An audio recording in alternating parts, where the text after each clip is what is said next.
आणि आता शेतकऱ्यांसाठी एक दिलासादायक बातमी। राज्यात गेल्या 2 आठवड्यांपासून दडी मारलेला पाऊस उद्यापासून पुन्हा बरसणार असा अंदाज पुणे वेधशाळेने वर्तवलाय। राज्यातील दक्षिण महाराष्ट्र, मराठवाडा आणि विदर्भात सोसाट्याच्या वाऱ्यासह हलक्या पावसाची शक्यता पुणे हवामान खात्याने वर्तवली आहे। या काळात विजा कोसळण्याची शक्यता असल्याने शेतकरी आणि नागरिकांनी काळजी घ्यावी असंही पुणे हवामान विभागाने सांगितलंय।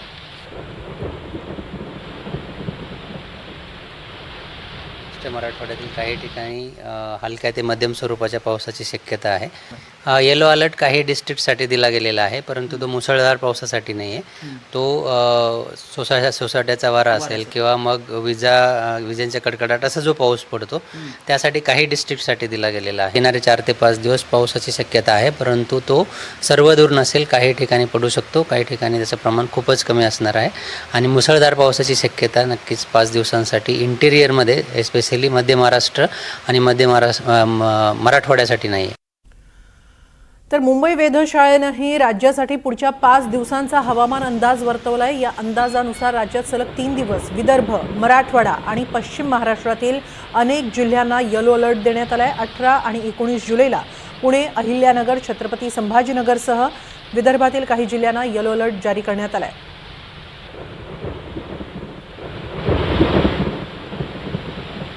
18 जुलैला येलो अलर्ट देण्यात आलेला आहे, तो म्हणजे संभाजीनगर, जालना, बीड, अहिल्यानगर या जिल्ह्यांना। पुणे, सातारा, सोलापूर, धाराशिव या जिल्ह्यांना देखील 18 जुलैसाठी येलो अलर्ट देण्यात आलेला आहे। लातूर, परभणी, हिंगोली, नांदेड या मराठवाड्यातल्या जिल्ह्यांना देखील पावसाचा येलो अलर्ट जारी करण्यात आलेला आहे।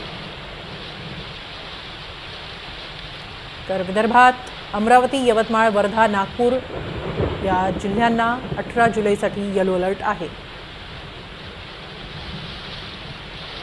भंडारा, गोंदिया, चंद्रपूर, गडचिरोली या जिल्ह्यांना देखील येलो अलर्ट आहे 18 जुलैसाठी। तर 19 जुलैसाठी अहिल्यानगर, पुणे, बीड, परभणी या जिल्ह्यांना येलो अलर्ट जारी करण्यात आलेला आहे।